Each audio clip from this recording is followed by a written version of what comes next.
मस्जिद को अवैध निर्माण को लेकर रण छिड़ गया है, क्योंकि यहां पर सरकार ने जवाब भी मांगा है कि आखिर बिना इजाजत अवैध निर्माण किया क्यों गया और इसके लिए बाकायदा 15 दिन का समय दिया गया है। पूरा मामला क्या है, रिपोर्ट के जरिए आपको दिखा रहे हैं।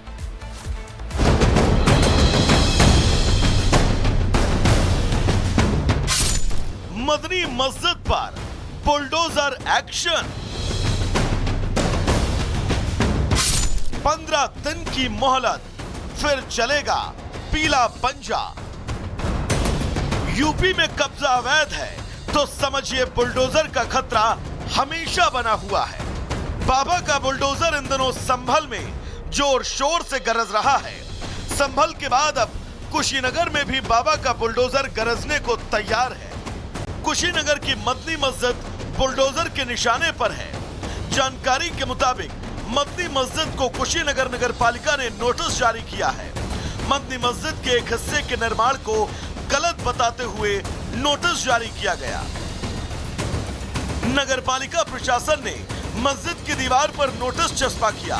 इसमें मस्जिद के तीसरे और चौथे मंजिल के साथ भूमिगत कमरों के निर्माण पर आपत्ति जताई गई। नोटिस में मस्जिद इंतजामिया कमेटी को 15 दिनों के अंदर अपना पक्ष रखने की मोहलत दी गई है।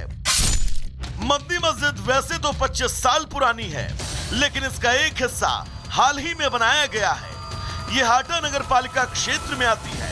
कुछ दिनों पहले हिंदू संगठनों की ओर से इस मस्जिद के नजूल भूमि, पुलिस स्टेशन और नगर पालिका की जमीन पर निर्माण करने की शिकायत की गई थी। इसके बाद एसडीएम स्तर पर पैमाइश शुरू हुई। पैमाइश के वक्त मुस्लिम पक्ष ने अपनी ओर से कागजात भी पेश किए। हालांकि जमीन को लेकर तो रुख स्पष्ट नहीं हो सका, लेकिन तीसरी और चौथी मंजिल के बिना मंजूरी के निर्माण की बात सामने आई है। उसको वो कब्जा किए हैं और उनकी जो चारदीवारी चली थी एक पंचायतन, उस चारदीवारी के बाहर वो कटरन सीट डाल रहे हैं, फिर उस पर से कटरन सीट एक डाल रहे हैं, फिर आगे अपना सामान रख रहे हैं, गाड़ी घोड़ा खड़ा सरकारी जमीन में, जैसे लगता है उनका कब्जा है अपनी। जिला प्रशासन ने कुछ दिनों पहले भारी पुलिस सुरक्षा के बीच मस्जिद की जमीन पर पैमाइश कराई थी, ताकि संभल जैसा कोई बवाल यहां पर ना हो। हिंदू और मुस्लिम पक्ष के अपने अपने दावे हैं, लेकिन ये तो तय है कि बाबा का बुलडोजर अवैध कब्जे पर बिना चले रुकने वाला नहीं है। Bureau report, Republic Bharat. तो दोनों पक्षों के अपने अपने दावे हैं, लेकिन इस बीच अवैध मस्जिद हटाने की जिद सामने आ रही है। ऐसा क्यों कह रहे हैं ये बता देते हैं। दरअसल उत्तर प्रदेश के कुशीनगर की मदनी मस्जिद का ये मामला है। कुशीनगर का ये पूरा मामला है। मदनी मस्जिद पर बुलडोजर से कार्रवाई हो सकती है, इसको लेकर प्रॉपर नोटिस दिया जा चुका है। प्रशासन का मदनी मस्जिद को 15 दिन का अल्टीमेटम सामने आया है, प्रॉपर नोटिस दिया गया है। मस्जिद के एक हिस्से के निर्माण को इलीगल बताया गया है, इसीलिए उस पर बुलडोजर एक्शन की तैयारी है। नगर पालिका ने मस्जिद की दीवार पर नोटिस भी लगाया है और सरकारी जमीन पर मस्जिद के एक हिस्से का निर्माण है। हिंदू संगठन के नेताओं ने सीएम योगी से शिकायत की है। इसको लेकर अब दोनों पक्षों ने शिकायत के बाद अपने अपने दावे रखे हैं मुख्यमंत्री के सामने भी, लेकिन इस बीच 15 दिन का अल्टीमेटम भी प्रशासन की ओर से मदनी मस्जिद को लेकर दिया गया है। और अब आगे बढ़ते हैं उत्तर प्रदेश की मथुरा से खबर आपको बताते हैं। उत्तर प्रदेश के मथुरा में आर्मी कैंटीन में धोखाधड़ी का मामला सामने आया। पुलिस ने गिरफ्तारी भी कर ली है। रिपोर्ट आप देखिए। मथुरा के थाना सदर बाजार पुलिस ने सरकारी आर्मी कैंटीन से धोखाधड़ी के मामले में एक शख्स को गिरफ्तार किया है। गिरफ्तार किए गए आरोपी का नाम दीपक कुमार है, जिस पर आर्मी कैंटीन से 1,83,44,000 से ज्यादा की धोखाधड़ी का आरोप है। आरोपी के कब्जे से 1,66,62,000 रुपए बरामद किए गए हैं। इस मामले में आरोपी दीपक के पिता, मां, पत्नी और भतीजे को पुलिस पहले ही गिरफ्तार कर चुकी है।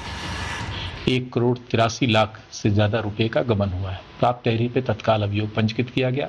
एसपी सिटी, एसपी क्राइम के नेतृत्व में टीमों का गठन किया गया। कुल 100% जो गबन की राशि थी वो पुलिस ने बरामद कर ली है। आरोपी दीपक कुमार आर्मी कैंटीन में नायक के पद पर कार्यरत था, जिसने कैंटीन के करोड़ों रुपए अपने और अपनी पत्नी के बैंक खातों में ट्रांसफर किए थे। इस मामले में कैप्टन पंकज यादव ने शिकायत दर्ज कराई थी। Bureau report, Republic Bharat. और चलिए आगे बढ़ेंगे, बात लखीमपुर खीरी की करेंगे, जहां एक बस में अचानक आग लग गई। बड़ी मुश्किल से आग पर काबू पाया जा सका। तस्वीरें 1 मिनट की रिपोर्ट में आपको दिखा रहे हैं। धू-धू कर जलती बस, आग की लपटों से धुआं उठता दिखाई दे रहा है।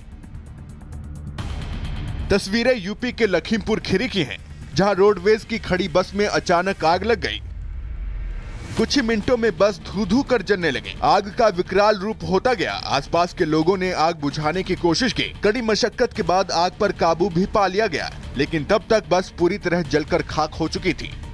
जानकारी के मुताबिक बस ड्राइवर रोजाना की तरह ही थोड़ी देर पहले ही बस को सीएचसी के पास खड़ी कर गया था। तभी बस में आग लगने की जानकारी मिली। आग इतनी भयंकर थी कि देखते ही देखते बस पूरी तरह जल गई। गनीमत ये रही कि उस वक्त बस में कोई सवारी नहीं बैठी थी। माना जा रहा है कि बस में शॉर्ट सर्किट के कारण आग लगी। हालांकि सटीक वजह तो जांच के बाद ही सामने आ पाएगी। Bureau report, Republic Bharat. खबरों में आगे बढ़ते बात करेंगे पहाड़ों की, क्योंकि बर्फबारी लगातार जारी है और वहां के लोगों की मुश्किलें इस वक्त बढ़ती हुई नजर आ रही है। उत्तराखंड की बात करें, भारी बर्फबारी की वजह से कई हाईवे बंद हो चुके हैं। 1 मिनट की इस रिपोर्ट को आप देखिए। मौसम ने करवट ली और पहाड़ों पर जमकर बर्फबारी हुई। चमोली, पिथौरागढ़, मुनस्यारी से लेकर चकराता तक बर्फबारी हुई। जहां एक तरफ पर्यटक खुश नजर आए, तो वहीं बर्फबारी ने लोगों की दिक्कतें बढ़ा दी है। बर्फबारी का कारण सोनगढ़ और गंगोत्री हाईवे पर 1 फीट तक बर्फ जम गई है, जिसके कारण हाईवे बाधित हो गया। कड़ाके की ठंड के कारण रास्ता साफ करने में दिक्कतों का सामना करना पड़ा। आपको बता दें कि उत्तराखंड में 2 दिन से बारिश और बर्फबारी के बाद ज्यादातर हिस्सों में बादल छाए रहने का अनुमान है। मौसम विभाग ने 2 दिन का येलो अलर्ट जारी किया है। प्रदेश में एक बार फिर से मौसम के करवट बदलने की संभावना है। इस दौरान ऊंचाई वाले स्थानों पर बर्फबारी होने के आसार हैं। कई इलाकों में हल्की बारिश हो सकती है।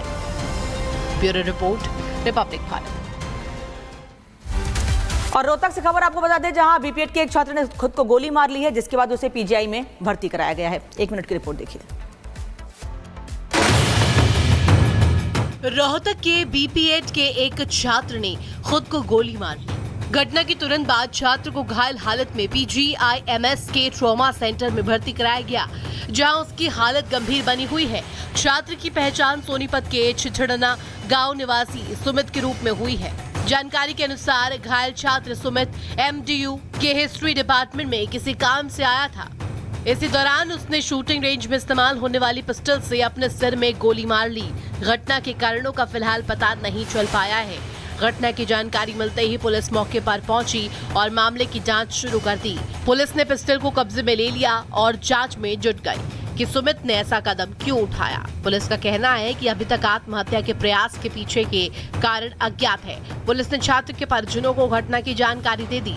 परिजनों को भी घटना को लेकर के कोई अंदाजा नहीं